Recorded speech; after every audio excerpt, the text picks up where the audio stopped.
Hi, everyone. My name is Jessi Strinmoen. I am with Shooting Star Native Seeds. Thank you for being here. Very excited to share some information about our company and about the positions that we hire for. I'm going to keep everybody on mute here, but if you have questions, feel free to pop in the chat room or raise your hand and try to get my attention, and we'll try to get those answered. I'm also going to share my email address at the beginning and end of my slide, so you can jot that down, and I certainly will be accessible that way as well. So I'm going to go ahead and share my screen as we get started here. Okay, so again, welcome. Just give you a quick overview of what we're going to talk through today. I want to give you an introduction both to our industry, which is native seeds, and talk a little bit about our company, but also share a little bit about the different positions that we hire for, the type of work that we do, the skills that are required for that line of work, and share a little bit about my own story as well.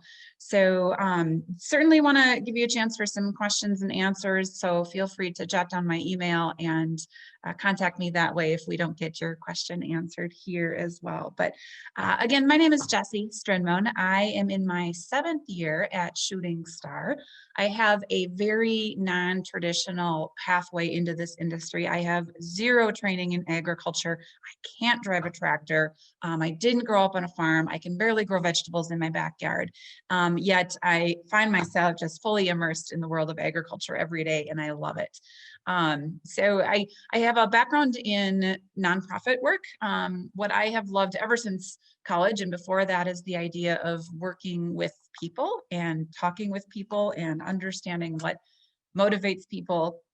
And that's taken me through a couple of different career pathways. But here I am at Shooting Star, and glad to be able to do what I do every day. So my role is focused on a couple of different areas within our company.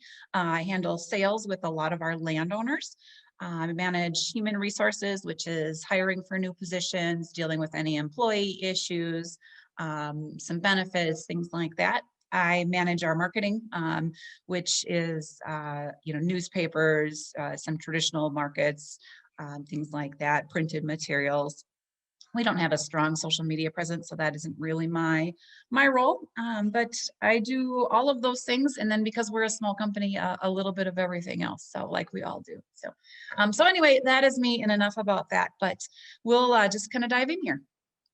So native seeds. Native seeds are grasses and wildflowers, seeds that come from those plants, for species that have been here long before any of us were here. So those are before agriculture came through, before roads and cities and communities were developed. There was this vast open land of native prairies, and these prairies were home to wildlife and wetlands and just beautiful landscapes. And as our country was developed, we lost more and more of that impact, or more and more of that native prairie. And so now there's less than 1% of our land remains in prairie. And so there's a huge effort to restore some of our land back to what it used to be. And those plants are the plants that grow here naturally. So they're hardy to the conditions. They can handle our Minnesota snow days. And they really are designed to be here, designed by nature. So those the plants themselves serve lots of different purposes. They are great for wildlife. They provide habitat and food sources and cover from predator. They stabilize the soil and manage the water quality, especially of our stream banks and our hillsides. They're low maintenance. They're not like your garden in the back where you have to plant them every year. They come back every year, and they provide some natural beauty to our world. So. And then pollinators are really kind of a hot topic lately. Pollinating species are plants that support animals like bees and butterflies and birds. And all of those animals are really important to our food system. So they pollinate the plants that are grown in the fields that we have to obviously rely on for a food source. So that's why we do what we do. We grow and harvest the native seed, and we sell it on a commercial basis. So just one more quick little clip here. This shows the root systems that are underground for prairie plants, which are very extensive. Root systems are are deep and wide and serve the purpose of providing water quality improvement and anchoring the soil. So you can see on the far left, you see some grass, which has very shallow root systems, provides no benefit to the soil or habitat, and then the different prairie species along the way. So, okay. So just to talk about our company, we have been in business for about 30 years. We have grown to be an employer of about 25 people year round. We have several greenhouses. We manage about 2,500 acres on 3 different sites throughout the state of Minnesota, and about 1,500 acres of those here located just outside of our office windows. So all of those acres are used to produce grass and wildflower seeds, which we then clean and then store and sell to people who are planting natives. So like I mentioned, we have about 25 employees. Those are split between folks that do production, folks that sell the seed, folks that clean the seed, and summer employees, all of that. So I'll tell you a little bit more about that as we go here. So about half of our employees are in what we call production. So that is growing and harvesting and cleaning seed so that we can start it in the greenhouse and move it to a field, let it grow all summer, maintain the fields as we need to, harvest them, much like you'd harvest corn or soybeans, and then get them to a place where we can sell them. So production is sometimes as simple as clearing weeds from the field. It also has to do with large combines and other pieces of equipment. Though the people that work in production are generally pretty adept at maintaining our equipment and fixing our equipment. They tend to be the jack of all trades. They fix stuff, they plant things, they harvest, they work long hours.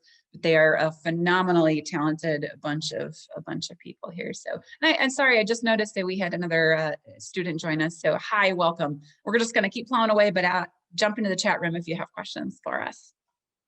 So, so like I said, about half of our employees work in production. Some of them are very specific in terms of the types of equipment they operate. Some are licensed mechanics. But they generally come to Shooting Star without any knowledge about natives or native grasses or native wildflowers. So that's kind of a skill that you learn as you go. You learn about how the plants develop and what makes them grow and all of those things. So our work is seasonal in nature, much like farming. Fall time, of course, is very busy with our harvest. Springtime is very busy with our planting. We keep most of our employees employed year round, but they do various jobs kind of in the meantime. But spring and fall are definitely our busy times. I think one thing to note is that for every position, whether it be in production or in our warehouse or even with the office staff, we don't necessarily hire for your experience in native seeds, right? We're hiring for your go-to attitude and your ability to or willingness to learn new things, and the fact that you'll show up on time and be reliable and be willing to learn new things as you go. So we also have a burn crew. Our burn crew kind of overlaps with our production crew, but we spend about a month out of the year burning all of our fields. We burn about 1,000 acres. Burning is a fairly dangerous job. It's necessary to keep the weeds and the unwanted trees out of our production fields. And it involves a very careful planning, making sure we have the right permits in place, making sure we have the right number of people and the right equipment, but we conduct prescribed burns on all of our fields to maintain their viability. We have about another quarter of our employees or so work in both seed cleaning in the warehouse. So seed cleaning takes the product when it's taken from the field and gets rid of all of the stalks and the leaves and the vegetation and gets it down to the bare seed. Once it's down to the bare seed, it's stored in those white poly bags that you see in our warehouse. And then our warehouse crew measures the seed and puts the order together based on what the customer needs. So some of our products or some of our shipments go out in very small boxes.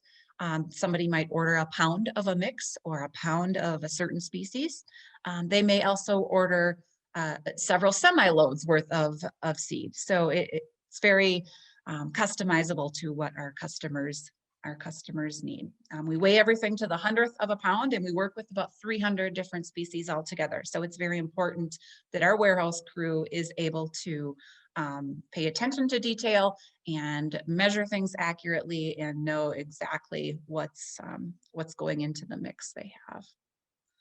Okay, so in our office, we have a whole host of different positions. I talked a little bit about some of the roles that I play, but in our office, we have a management team. So our management team is in charge of making sure the operations are running smoothly and efficiently. They're making sure we have the right number of staff for the work that we have to do. They're paying attention to things like benefits and working conditions and safety and all of those things. Some of us work in sales, as I mentioned. We have several remote salespeople who work all over the Midwest that are also selling our product for us. In the office, we provide a lot of technical support to some of our clients, so people who order seed and then call us to talk through their process for planting or maintaining or asking questions about when they need to burn. So we provide a lot of technical support to those landowners. We have people who do accounting. Accounting, of course, is a huge piece of keeping a business running. We have to make sure that we are invoicing and collecting payments and doing all of that in an accurate and timely manner. We have to pay taxes and manage our books and all of that. So that's a big piece of what happens in the office. I talked a little bit about marketing and human resources. Inventory management has to do with when we take in an order for, say, a mix for a CRP enrollment, which is a government cost share program. That mix has a very specific list of ingredients that have to go into it. It's sort of like making cookies, right? You have to have a pound of this and a pound of that and a pound of this species and 2 pounds of that species. So our inventory manager takes that order and documents what species we are putting into the mix. So we always have an accurate reflection of what we have to sell. And then we have a ton of folks or a ton of hours that take in administrative support, supporting our sales, keeping the office stocked with office supplies, answering the phone, customer service. So all of us do a little bit of that as well. So that's sort of what happens in the office. Our backgrounds are very varied. Some of us have some formal education sort of related to what we do. Most of us have learned along the way. We have, I think maybe one of us has a degree in anything related to environmental sciences. But all of us have learned about natives and about how they work and how we sell them along the way. So, okay, I'm just gonna check the chat room here, make sure I'm not missing anything. Okay. So before we go on, I want to just very briefly touch on this program we have called the Youth Employment Program. And we have for many, many years hired summer employees to help manage and maintain our fields. The last year, we decided to put together a program that would it would be a combination of students being able to learn skills that are crucial to agriculture and to also do some work. And all along, they would earn the money. So when you're part of the youth employment program, you might spend a day learning about native grasses and wildflowers. You might have a presentation on workplace safety. You learn a lot about equipment maintenance. There's a little bit of career exploration and some guest speakers. And we try to put some formal training into that position. So you get paid for basically attending classes that are outside. And we did a couple of tours of some different prairie restoration projects and had some landowners show us the type of wildlife habitats they were looking to establish and why they were doing this. And then our summer employment program also is for working. So we have work in our greenhouse, has to do with preparing our plants, planting them, watering them, weeding them, and then also our fields. So we plant seed into the field, we let the species grow, we have to keep the weeds out of the way, and then we do some hand harvesting as well. So like I mentioned before, our products are sometimes harvested by very big combines and other pieces of equipment, We also have some species that require some hand holding. So we clippers and buckets and some very careful handling of some of those more delicate species. So this is last year's information. Last year we paid $10 an hour. Students worked up to 25 hours per week. We're very flexible on the scheduling to work around football and lifeguarding and all of those things. We hope that you all walk away with some life skills and some things you can put on your resume. And in the end, we really had a great experience with our students that were involved in the youth employment program. We learned a lot. We're looking to revamp it a little bit for next year. So that would be something, if you are looking for summer employment, certainly jot down my email and let me know. We'll make sure that you get the information. Okay, so that is all of the information that I have. Again, thank you for your interest in agriculture. Our area, is so rich with agriculture opportunities, and they are so varied in what they do in terms of what you grow and what we harvest and how we sell things. And Shooting Star is just one little unique piece of that agriculture world, but we're just thrilled to be able to continue to do it the way we have done it, and hope that some of you will think about careers and opportunities in the area and in Spring Grove and hopefully at Shooting Star as we go on. So questions. I know we only have a couple of folks here, so if there's any questions, let me know. I mentioned I would show my email. So my email address is there. Happy to respond to any questions you think of. Or comments you want to make, and certainly jot that down if you have any interest in our summer program as well. All right, so hearing none, I'm going to go ahead and say goodbye and thank you. And I look forward to hopefully connecting with some of you in the classroom as we get through all of this COVID stuff and back in person as well. So thank you and have a great snow day.